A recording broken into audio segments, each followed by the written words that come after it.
The passage that we're looking at is Hebrews 9, 10, and 11.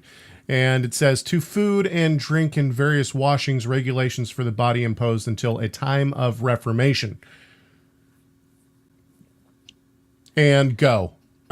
They take, okay, excellent. They take this until a time of reformation to be when Jesus would come. Mm-hmm. Jesus comes, and this word reformation is, the commentaries say, really, it's more like a time of correction, of setting things in order. And they take that as when Yeshua came in his incarnation, that he set things in order, that he brought the restoration.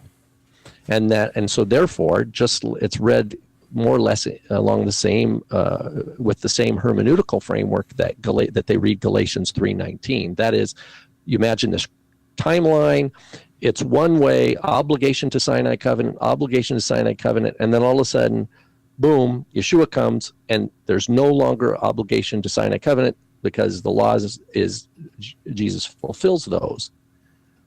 And so from there on out, it's a new thing.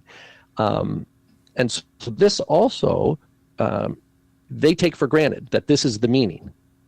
And I think that people who are really interested in this topic would do well to, again, Tim, I'll plug your Hebrews commentary, to spend some time diving into not only the larger passages here in the Epistle of Hebrews as a whole, and particular chapters 7, 8, 9, and into 10, but also this idea of whether the epistle as a whole sets it as everything is set right with Yeshua's coming, or if there is still a longing for things to come.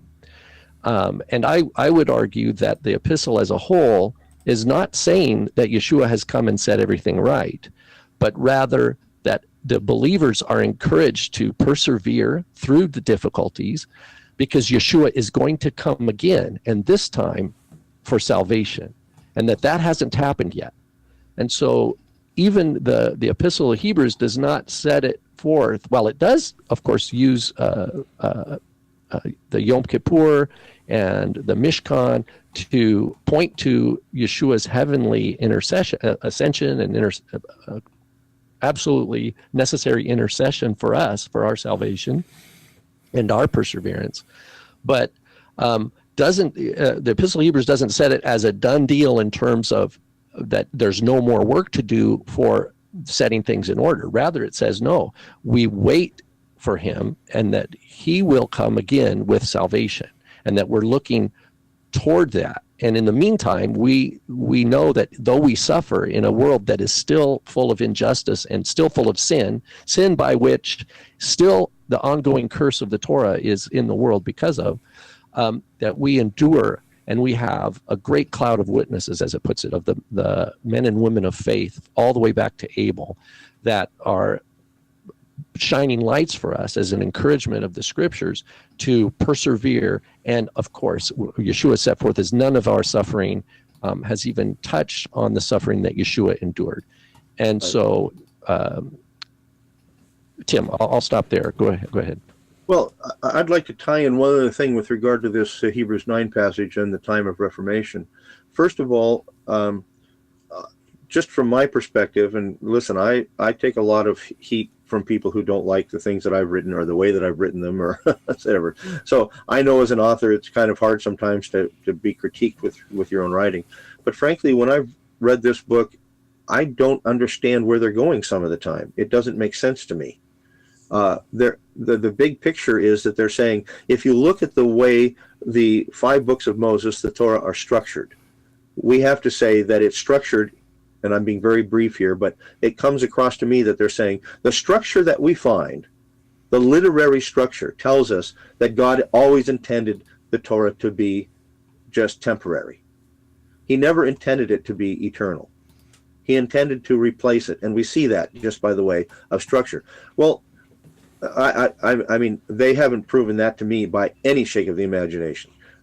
There's so many different ways that the structure that they're talking about takes us in an entirely different direction. But if they want to talk about structure, let's talk about it in Hebrews. Isn't it nice when an author tells you what his primary point is that he's trying to get across? And to me, that's very good, because then you say, okay, now I can put everything in. And hang my hat on that. Yeah.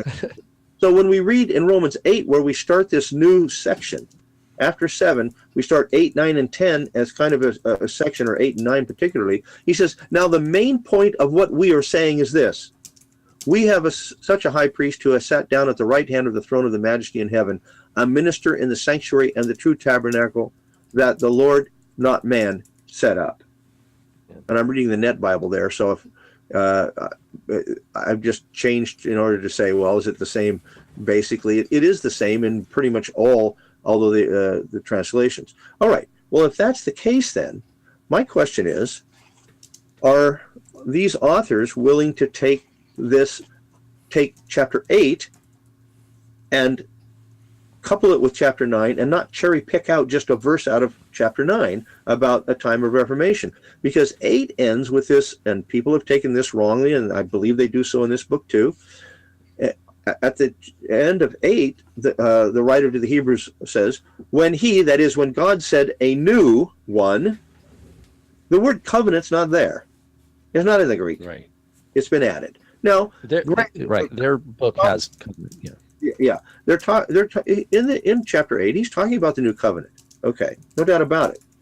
But the point that the author is making in verse 13 at the end of that chapter is, when he calls the covenant new, what is new about it? In other words, what's new? He's already told us, right, that we have a high priest who is in Yeshua. So then he says he has made the first obsolete. He's made the first what obsolete? He's made the first priesthood obsolete, in the sense of there's no more temple, all right? But whatever is becoming obsolete and growing old is ready to disappear. It's not the Torah that's ready to disappear. I personally think that there's good evidence that the Hebrews was written after the destruction of the temple. There's also some historical evidence that they continued to try to have sacrifices on the Temple Mount even after the destruction of the temple. He says they're trying to maintain this sacrificial system, but it's about to disappear. Don't miss any clips from Messiah Matters by clicking the subscribe button. Also, give this video a thumbs up and share it so other people can see it too.